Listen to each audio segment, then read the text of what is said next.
This report is brought to you by Cerule, makers of a new category of plant-based products scientifically proven to naturally increase the number of adult stem cells in circulation. This offers a variety of benefits to reduce the effects of human aging. I have a nagging tennis injury, a rotator cuff shoulder problem. Surgery is pretty iffy, so I've been a long-time user of glucosamine products. They don't help much, but that has been my only alternative. So I gave it a try. The rep told me that it would usually take several months before any noticeable difference would occur. First week, nothing. Second week, maybe a little better. But then by the third week, all of a sudden I realized it was a lot better. All I can say is Stem Enhance has worked for us, and non-invasively. Yes, I could have paid $5,000 to have a stem cell injection into my shoulder, but it wears off. Why not stimulate the body's natural ability to generate the stem cells itself, which then travel naturally wherever they are needed for a fraction of the cost? One visit to a doctor can cost more than a month's supply of this product. There's a lot of science behind this. I wouldn't be advertising it otherwise. This works. Check out their website at billstill.cerule.com. There's also a 30-day money-back guarantee on a single bottle purchase, so you can try it risk-free. Good morning. I'm still reporting on the coup. Joe Biden engaged in bribery schemes, no question, saith Representative Mike Johnson just a few days before he would become the consensus pick on the 6th ballot of the United States House of Representatives to serve as their Speaker. At that time, Johnson had no idea that he was even in the running to become the next Speaker of the House. In fact, he was merely speaking his carefully crafted report to a virtually empty House chamber to get his report into the congressional record for other members to read. Little did he know that in just a few days, these words would go down in congressional history as some of the most important ever spoken from the floor of the House. The following 11 minutes and 28 seconds are well worth your time and attention. Mr. Speaker, barring declarations of war, impeachment is the most awesome power that Congress has. It shouldn't be a threat. It shouldn't be a political exercise. It's certainly not a pledge to be made on the campaign trail. This is the most serious business that we can engage in. No one should want to impeach a president. You can't take any pleasure in that. But after months of blocked investigations by agencies in this administration, it became clear that an impeachment inquiry was the only course of action to complete our necessary and important investigations. And let me explain why. Because there's been some confusion and some controversy about this. Mr. Speaker, there are three irrefutable facts that have taken us to this point. Number one, President Biden lied directly to the American people. Number two, President Biden's family and their associates profited millions through shell companies. Number three, President Biden's federal agencies are stonewalling our legitimate congressional inquiry. And that's just the tip of the iceberg. There are so many scandals. There's so much corruption that's being uncovered. Every stone that we overturn leads to more and more corruption. And because of that, Mr. Speaker, a lot of the American people are simply getting lost in the barrage of evidence, in the barrage of allegations of corruption and the evidence itself. Let me go through just a couple of highlights here to bring everybody's attention to this, to help explain why we're doing what we're doing. In August 2019, President Biden said, quote, "I have never discussed with my son or my brother or anyone else anything having to do with their businesses, period." 2 months later, he said, quote, "I never discussed a single thing with my son about anything having to do with Ukraine. No one has indicated I have. We've always kept everything separate," unquote. He then doubled down on those claims during the debates, and both Jen Psaki and Karine Jean-Pierre have echoed that straight from the White House press briefing room. Make no mistake about this. Everyone now knows those were all bold-faced lies. While President Biden was vice president, we know now that he had dinner at least twice with his son Hunter and Russian and Kazakhstani oligarchs. He spoke on the phone many times with Hunter's associates, at least over 20 times, at least that many we know. He met with CEFC, that's Chinese energy company, while Hunter was working on their behalf. Here's a text message from Hunter Biden alone that is justification for an inquiry. Quote, Z, please have the director call me, not James or Tony or Jim. Have him call me tonight. I am sitting here with my father, and we would like to understand why the commitment made has not been fulfilled, unquote. A confidential human source known well to the FBI and relied upon often alleged that President Biden received a $5 million bribe for services rendered. The House Oversight Committee investigation has been going on for a while, and the investigation has yielded many important facts. The investigators have found, here's a couple of samples. Number one, they found that Hunter Biden flew on Air Force Two at least 15 times and engaged in activities which Devin Archer testified was to sell the brand and enrich the Biden family. They found an email from Biden associate James Gillar which breaks down the profit agreement for a deal involving the Chinese Communist Party-linked CEFC, including, quote, 10 held by H for the big guy, unquote. They found a text message later that month from Gillard to Tony Bobulinski, which read, quote, don't mention Joe being involved. It's only when you are face to face.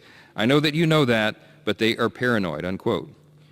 This is just a sampling of what we already know.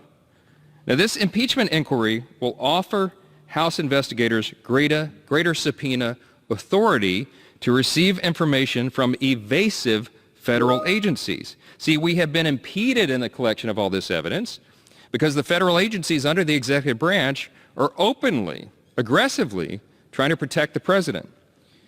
We're going to have advanced authority now and a larger platform to share this information with the American people. Mr. Speaker, remember how we arrived here. When the New York Post reported the existence of the Hunter Biden laptop, now Secretary of State Anthony Blinken organized a group of 51 former intelligence officials to claim the laptop was Russian disinformation. Social media accounts were banned from sharing the story, and individuals who believed it were labeled Russian assets and conspiracy theorists. We now know that not only was the laptop not Russian disinformation, of course, it was known previously to the intel community and many of the individuals that signed that letter. They knew it was legitimate. They knew it was not Russian disinformation. They knew it came from Hunter Biden, and they hid it from the American people. And on July 4th, just a couple of months ago, the Federal District Court in the Western District of Louisiana, my home state, issued a 155-page court opinion. The state of Louisiana and the state of Missouri sued the Biden administration because they had a hunch and they knew that the White House and its agencies, including the FBI, the DOJ, other federal agencies, were engaged in a cover-up. They were censoring and silencing the viewpoints of Americans they disagreed with. They would not allow conservative speech on the social media platforms. And we know from the evidence produced in that case and listed in the 155 court opinion that issued an injunction against the White House, by the way, just on last Saturday, upheld by the U.S. Court of Appeals for the Fifth Circuit, the court points out that Elvis Chan, the FBI official in the San Francisco field office of the FBI, was meeting regularly with the big tech platforms in Silicon Valley there, regularly leading up to the election and telling them things that they had to pull off the internet. The conservative voices and social media postings that they didn't want people to see. The FBI coerced, the court said, and then coordinated with the big tech giants to make sure that on Facebook and Google and Twitter at the time and all these other platforms that you couldn't see that information. And it wasn't just the Hunter Biden laptop story. It was a lot of categories of things. It included negative information about the economy. It included people's opinions, conservatives' opinions about the efficacy of COVID vaccines and the lockdowns and how crazy that was and what they were doing to school children. All that stuff was censored. They even took down jokes about the president. If you posted parody about President Biden, or even as a candidate or when he was elected, it was pulled off the internet. It's unbelievable, staggering. The judge says in the judge's words in the court that this is arguably the largest and the greatest attack on free speech in U.S. history. He called it Orwellian. He said it was dystopian. This is what we're facing. This is what this White House has been involved in. They did not want the American people to have the facts. And that's one of the reasons that we have to go to this next step. That's why Mr. Speaker, we have to follow these facts where they lead. The facts are irrefutable. They have understandably set Washington ablaze. Even though the American people weren't able to see it, the judge said millions of free speech protected postings were taken down from the internet, not seen. But it has set Washington ablaze. Why? Because we're bringing these facts to bear. We're laying them out for people to see. Our colleagues here, some of them don't want to see it. But as John Adams said, facts are stubborn things. And as expected, the D.C. and the National Press Corps have blindly accepted the White House's spin. And they're trying to convince the American people that our inquiry, even the impeachment inquiry, is illegitimate. Just 3 years after they carried the water for Adam Schiff and the Democrats on their crazy impeachment quest against Donald Trump. Here's a sampling of the headlines so far. Now remember, we just announced the impeachment inquiry step yesterday. Here it is so far from Time Magazine. Biden inquiry may be weakest in history. Oh yeah. From CNN, the most predictable impeachment investigation in American history. From Reuters, McCarthy opens long-shot impeachment probe of Biden. From MSNBC, McCarthy's Biden impeachment inquiry is the Benghazi investigation on steroids. These headlines are going to increase. We know what's coming. We know that they're working against us, against the American people in this case, and for the White House. They're on their team. We get it.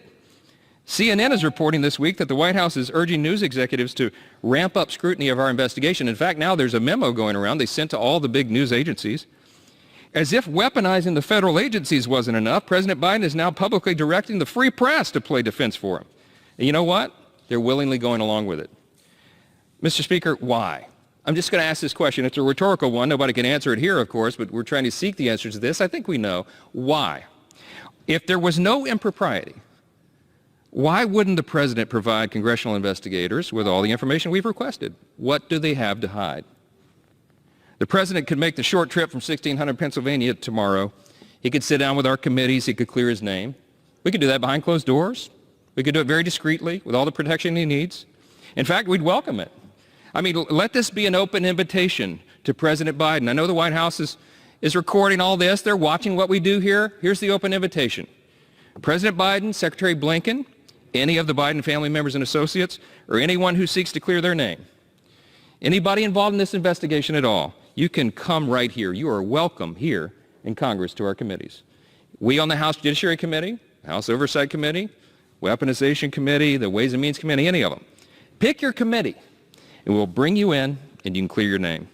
Mr. Speaker, we would love to return our full focus to our regular and important work here. But the facts and our sworn oath to defend the Constitution require this inquiry.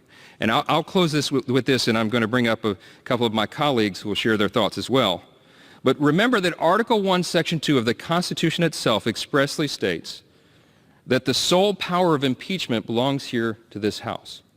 And then Article 2, Section 4 says, listen to the language carefully. It's expressly written in the Constitution. This is not political talking points. We're not making this up. It says in Article 2, Section 4 that the president shall be removed from office on impeachment for and conviction of treason, bribery, or other high crimes and misdemeanors. My friends, I just listed just a small sampling, just the tip of the iceberg of the credible allegations and the mounting evidence that shows that Joseph Biden has engaged in bribery schemes, pay-to-play schemes. This is what the evidence shows. We have to follow it. We took an oath to uphold the Constitution. The Constitution requires this action. The inquiry is the appropriate step. We have no choice to pursue the facts wherever they lead, and we will leave no stone unturned. We are still reporting from just outside the citadel of world freedom. Good day.